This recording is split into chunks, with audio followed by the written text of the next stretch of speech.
Filiação e reconhecimento, certo?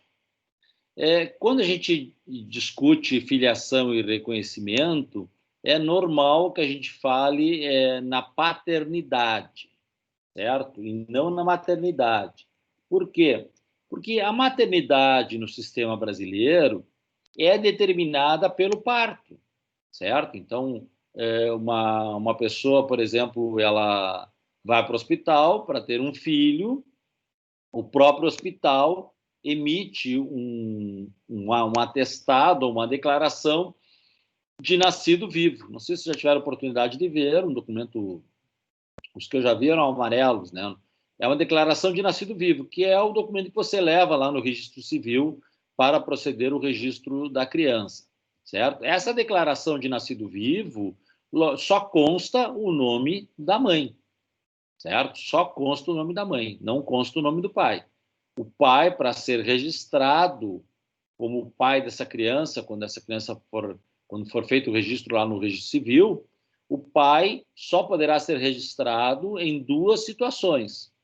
A primeira situação é quando o próprio pai comparece no registro civil, no cartório de registro civil, e registra o filho. Ele promove a declaração perante o registro civil e faz o registro do filho, certo? A segunda hipótese é quando a mãe comparece no registro civil sozinha, mas é casada com o pai.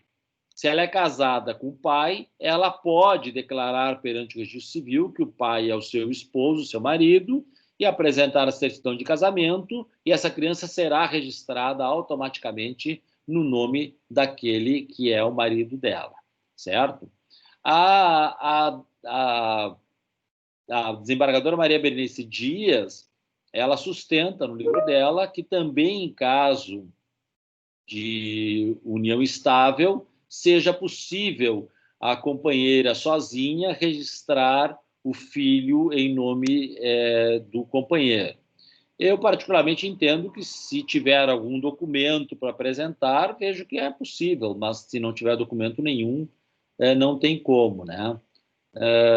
Sim, nessa Santa Casa, diz a Mariana aqui, ó, na Santa Casa já tem o registro em frente à maternidade, se não me engano, é um projeto do TJ da realização do registro no próprio hospital. Sim, maravilha, né? Isso é o melhor, porque a quantidade de filhos, de crianças sem registro é enorme. E dentro desse universo pequeno de crianças registradas, um número enorme de crianças sem pai registrado, certo? Então, se trabalha com a ideia de que ou o pai registra ou a mãe, que é casada, então ela pode declarar que o pai é o marido e vai ser registrado. Muito bem. Se não for assim, se não for desta forma, se uma mulher que não é casada for sozinha registrar o filho no registro civil, então o que vai acontecer? O oficial do registro civil vai perguntar para essa mãe quem é o pai, certo? É o dever dele fazer esse questionamento. Ele pergunta, então a mãe não é casada, né? E vamos considerar a ideia do desembargador, então nem vive em união estável. Então, o oficial do registro civil vai perguntar quem é o pai. Muito bem. A mãe poderá se recusar, dizer não, não quero dizer, ninguém vai obrigar ela a dizer, ou ela pode dizer não, o pai é o João da Silva, certo? O João da Silva, aí o oficial do registro civil, diante dessa declaração, vai tentar pegar todas as informações que ela tem do João da Silva. Nome completo, telefone, onde mora, todas as informações que ela conseguir fornecer do João da Silva. Vejam, o oficial do registro civil ainda não vai registrar essa criança no nome do João da Silva, certo? Apenas vai obter esses dados. Com esses dados, ele vai remeter um ofício, um expediente para o juiz da comarca. O juiz da comarca, se tiver vara especializada ou não, o juiz da comarca vai receber aquele ofício do registro civil, dizendo que uma mãe de nome tal veio registrar seu filho e declarou que o pai é o João da Silva, que tem tal endereço, ou tal telefone, enfim, tal descrição. O juiz vai mandar chamar o João da Silva. não é um processo judicial, é um procedimento de cunho administrativo. Não é uma investigação de paternidade, é um procedimento de cunho administrativo, mas praticado pelo juiz da comarca. Ele vai chamar o João da Silva, certo? E vai tomar a termo a declaração do João da Silva, fazer uma ata das declarações do João da Silva, e vai perguntar: ó, seu João da Silva, fulana de tal, o senhor conhece? Ela disse que esse filho é seu. Bom, duas alternativas. O João da Silva diz: não, o filho não é meu. Ou o João da Silva diz: sim, o filho é meu. Se ele disser sim, o filho é meu, aquela declaração perante o juiz é o próprio reconhecimento da paternidade. E aí terminou. O juiz, diante da afirmação positiva, ele vai devolver o ofício ao registro civil e vai mandar registrar o nome do João da Silva como pai, que perante ele declarou que era o pai. Mas se ele disser não, não sou eu, não se produz prova, não há uma instrução processual, não há testemunhas, não há apresentação de documentos, nem nada, é apenas isso. Apenas uma declaração perante o juiz. Se o João da Silva, perante o juiz, nega que seja o pai, então o juiz vai simplesmente encerrar o termo e vai remeter esse expediente ao Ministério Público Estadual. O Ministério Público Estadual, promotorias cíveis, tem competência concorrente com a mãe da criança para a propositura da ação de investigação de paternidade. Concorrente no sentido de que ele pode propor, a mãe pode propor, qualquer um dos dois, ou os dois em conjuntos, né? Em conjunto podem propor. Então, ele também, o Ministério Público também terá competência para propor uma investigatória de paternidade. E sim, se o Ministério Público normalmente chama a mãe, tenta pegar outros elementos, se tiver elementos suficientes, vai propor ação representando a criança para demonstrar que o João da Silva é o pai. Se entender que não tem elementos, não tem obrigação nenhuma de propor essa ação, certo? Isso não retira, como eu disse, a capacidade também processual da mãe, em representação do seu filho, de propor uma investigatória de paternidade, se assim desejar. Então, esse é o chamado reconhecimento oficioso ou inoficioso de paternidade, certo? É um reconhecimento administrativo, não é jurisdicional, embora praticado pelo juiz. Repetindo, a mãe, perante o registro civil, vai ser questionada quem é o pai. E aí, se ela declinar o nome, então o oficial vai mandar para o juiz da comarca, que vai intimar esse sujeito. Se ele confirmar, vai ser lavrado o registro com o nome dele. Se ele negar, então vai ser remetido ao Ministério Público para determinar o que fazer, certo? Muito bem. O sistema brasileiro trabalha com as presunções de paternidade, certo? Que estão lá no artigo 1597 do Código Civil. Observem lá o 1597. Vamos ver se eu consigo colocar aqui na tela. E aí, está aparecendo? Sim. Tá. Então, ali está, ó. Presume-se concebidos na constância do casamento os filhos nascidos 180 dias, pelo menos, depois de estabelecida a convivência conjugal, certo? Porque é o tempo mínimo de uma gestação.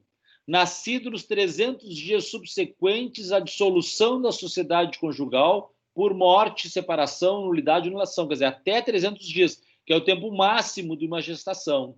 Esses dois primeiros incisos, né, que diz nascido 180 dias depois de estabelecida a convivência ou até 300 dias depois de terminada a convivência, utiliza a presunção pater it est. A presunção pater it est é a presunção que define que o pai da criança, presumidamente, é aquele com quem a mãe mantinha vínculo amoroso, relações sexuais, convivência afetiva. Quer dizer, o namorado da mãe, o noivo da mãe, o marido da mãe, o companheiro da mãe. Contra esses se aplica a presunção pater it est. Lógico que é uma presunção relativa e hoje pode ser elegida de várias outras formas, por provas e até pelo exame de DNA, que está cada vez mais barato e mais fácil de ser realizado. Mas a presunção, ela existe. E ela é muito importante, especialmente, quando dá fixação de alimentos gravídicos. O que são os alimentos gravídicos? Quando uma pessoa está em gestação, quando uma mulher ainda está em gestação, ela pode ingressar, representando o seu filho, pode ingressar pedindo alimentos ao pai da criança, certo? Justamente para custear as necessidades dessa mãe durante a gestação. Bom, embora seja possível a realização de exame genético para uma gestante, há um risco de aborto. Um risco de 3% de aborto, diziam os médicos, mas é um risco verdadeiro. Então, não se tem como obrigar uma mãe a se submeter a esse procedimento, que, se não me falha a memória, se chama amniocentese, certo? Onde há risco realmente de aborto e, portanto, para a retirada para o exame genético, para a retirada do exame da carga genética, seria necessário sofrer esse risco. Então, como não há possibilidade de se exigir isso, uma recusa seria uma recusa justificável, então se trabalham com as presunções. E a presunção pateri est é a mais preponderante nesses casos de alimentos gravídicos. Então, presume-se pai aquele com quem essa mulher era casada, ou vivia, ou mantinha relações sexuais, relações amorosas, presumidamente vai ser o pai da criança. Certo? Muito bem. Aqui outras presunções muito interessantes e novidades no nosso código, né? Não se trata propriamente de presunção, mas é também utilizado aqui na lei como tal. Então, observe aqui, ó. Presume-se concebidos na constância do casamento, havidos por fecundação artificial homóloga, mesmo que falecido o marido. A fecundação artificial homóloga é com a utilização do sêmen do marido. Isso acontece às vezes, por exemplo, uma pessoa que está acometida de câncer, é normal, né? Se ela ainda pretende ter filhos, é normal e recomendável que antes de sessões de quimioterapia e de radioterapia, ela congele sêmen, né? Para uma futura fecundação. Exatamente porque a quimioterapia ou a radioterapia pode levar à esterilidade, de alguma forma, com algum risco. Então, a utilização do sêmen do marido é homóloga, é uma fecundação artificial homóloga, mesmo após o falecimento do marido, é possível a realização dessa fecundação. Basta que o marido tenha autorizado a utilização do seu material genético para uma fecundação pós-morte, certo? Havidos a qualquer tempo quando se tratar de embriões excedentários, decorrentes de concepção artificial homóloga novamente. Muito bem. O que são os embriões excedentários, para quem não sabe? Quando uma mulher tem alguma dificuldade de gravidez, seja por causa dela, seja por causa do homem, é normal que se faça um procedimento para essa fecundação artificial. Nesse procedimento, a mulher passa a ovular mais do que o normal e são retirados até 12 óvulos da mulher para uma fecundação in vitro, certo? Uma fecundação em laboratório.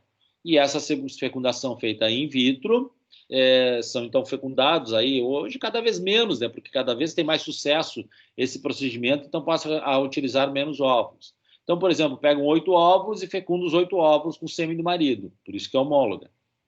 Aí observam o desenvolvimento celular dessas crianças, desses embriões, né? Dessas células fecundadas, óvulos fecundados, e observam até 14 dias de divisão celular. E aqueles que os médicos entenderem que está melhor se desenvolvendo, colocam, então, esse óvulo no útero da mulher, certo? Para desenvolver uma gestação. Então, por isso que colocam, às vezes, 2 ou 3 óvulos, até 4 óvulos, e aí é normal que, nesses casos, dê gêmeos, trigêmeos, e assim por diante, certo? E os demais óvulos, aqueles que foram fecundados também e que tiveram uma divisão celular também adequada, esses são criopreservados, que, se eu não estiver falando bobagem, eu acho que é nitrogênio líquido, hidrogênio líquido. Bom, tem que verificar como é que é a criopreservação. Mas é uma congelação, um congelamento de 50 e tantos graus abaixo de zero, certo? e, logicamente, que esses são os embriões excedentários, né? Esses são os embriões excedentários. Quer dizer, depois daquela gestação, é possível a utilização desses embriões excedentários para uma nova gestação. E, logicamente, esses óvulos já estão fecundados e basta colocar no útero materno e desenvolver uma gestação. Então, é possível também, a qualquer tempo, mesmo após a morte do homem, a utilização de embriões excedentários. Tem uma resolução do Conselho Federal de Medicina que diz que, quando se realiza esse tipo de procedimento, as partes já têm que determinar o que querem fazer com os embriões excedentários. Se autorizam o descarte, se querem guardar, por quantos anos, se autorizam uma gestação pós-morte ou não, e assim por diante, né? Então, há essa resolução, embora seja objeto, às vezes, de certa discussão, mas há essa resolução que já prevê que no procedimento, no início do procedimento, você vai determinar o que você quer fazer, certo? E ainda, havidos por inseminação artificial heteróloga, desde que tenha prévia autorização do marido.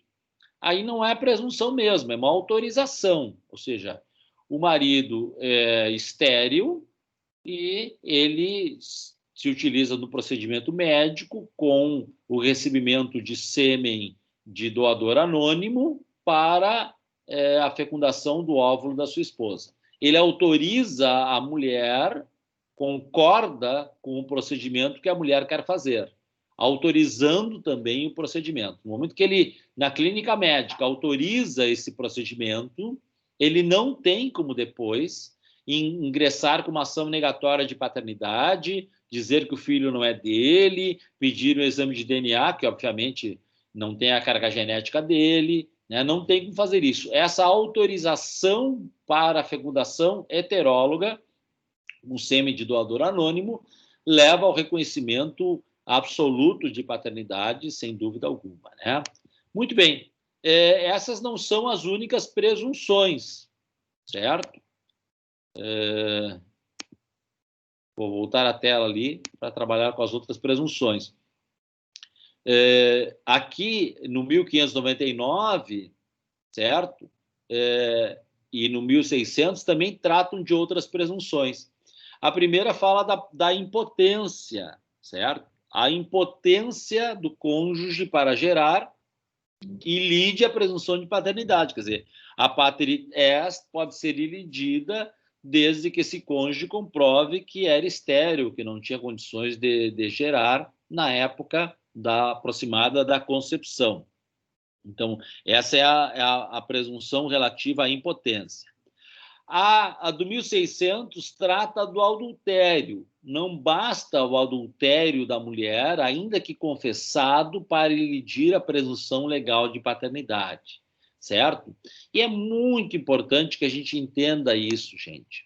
Olhem só, a questão toda era utilizada como uma forma vexatória, assim, humilhante contra a mulher, né? O que eu quero dizer com isso? Quero dizer o seguinte, que a mulher ingressava representando seu filho, ingressava com uma ação investigatória de paternidade e o réu da ação, em defesa, alegava o pluriconcubêncio. O que é o pluriconcubêncio? Em defesa, ele alegava que essa mulher tinha tido relações sexuais com outros homens naquele mesmo período. E, logicamente, que era uma instrução probatória humilhante, porque levava testemunhas lá para mentirem, para dizerem que tinham mantido relações com aquela mulher durante aquele período aproximado de concepção, tentando destruir a presunção pater-est. Porque no momento que não é só um que mantém relações com aquela mulher naquele período, então essa presunção de que aquele que manteve as relações é presumidamente o pai, deixa de existir. Muito bem, essa presunção, essa alegação de pluriconcubêncio foi retirada completamente do nosso sistema. E não é possível mais a sua alegação, e a prova de adultério, a prova de que a mulher teve ou manteve ou relações com outras pessoas, em nada retira a presunção de paternidade daquele que é o seu marido, seu companheiro, seu namorado, seu noivo, etc. Certo? Porque, logicamente, era uma uma situação que visava só aterrorizar uma das partes, né? E mesmo ali está o 1602, mesmo a confissão materna, mesmo que a mãe venha a juízo dizer o contrário, não pode. Veja, numa ação proposta pelo Ministério Público, representando a criança, a mãe vem a juízo e diz, não, esse não é o pai. Ora, se ela já disse lá no registro civil de que é o pai, essa confissão materna mesmo, dentro do processo, também não retira essas presunções, porque a paternidade da criança não está nas mãos da mãe. Não é a mãe que vai jogar se quer ou não quer, se quer uma que se chamava produção independente, quer uma produção independente, o filho sem pai. Não.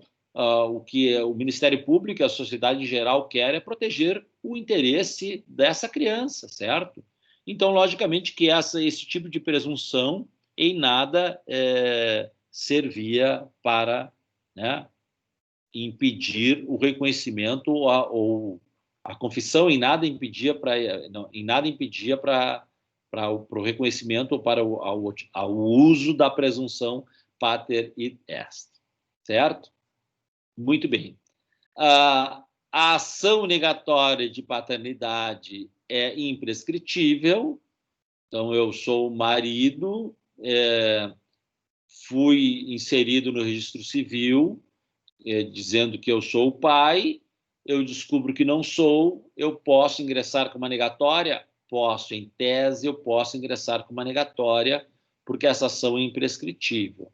Entretanto, se eu assumir já a paternidade afetiva dessa criança, vai preponderar o interesse do cuidado da criança e o fato de que eu possa comprovar por DNA que não sou pai passa a ser um fato secundário. Se eu já mantive com essa criança todos os elementos vinculadores da paternidade socioafetiva, certo? Muito bem. Hoje, a ação investigatória de paternidade, de certa maneira, ela já está bastante simples com a utilização do exame de DNA, sempre que possível essa utilização, e sempre o Tribunal de Justiça tem algum convênio para utilização mesmo nos casos de gratuidade, e isso também retira completamente a discussão. Tinha um juiz do Foro Regional aqui de Porto Alegre, em que ele, ao invés de citar o réu numa ação investigatória de paternidade, ao invés de citar o suposto pai para contestar a ação e depois produzir a perícia de investigação genética no curso do processo, ele já determinava, na primeira audiência, já determinava a intimação do pai e da mãe, e a mãe para que levasse a criança na primeira audiência, e lá no próprio foro tinha os enfermeiros para a retirada do material genético para proceder primeiro o laudo de DNA.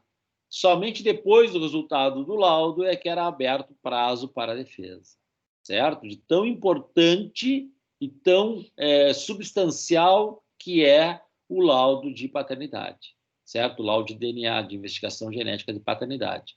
E o exame do material genético, que eu referi várias vezes, nada mais é do que uma gota de sangue, né? Quer dizer, não é nada extraordinário. Uma gotinha de sangue, uma saliva raspada da bochecha, né? Coisas simples de se obter e que levam a uma investigação de certeza absoluta, eu diria, né? Embora os laudos falem 99,9999, não, é certeza absoluta. Não tenha dúvida de que o exame genético ele determina hoje a procedência ou não de uma ação. Os juízes não decidem contra um resultado genético. Você pode discutir o próprio laudo, a realização do laudo, a coleta do material, a forma como foram utilizados, as sondas, a realização da perícia, mas uma vez apurado o resultado final, esse resultado final já é a sentença. Então, é inteligente esse juiz na medida em que ele promovia a investigação pelo exame genético, com resultado negativo, a ação era improcedente, com resultado positivo, a ação seria procedente. Não tenha dúvida nenhuma, eliminava toda a discussão e o tempo de duração de uma ação dessas. Certo, gente?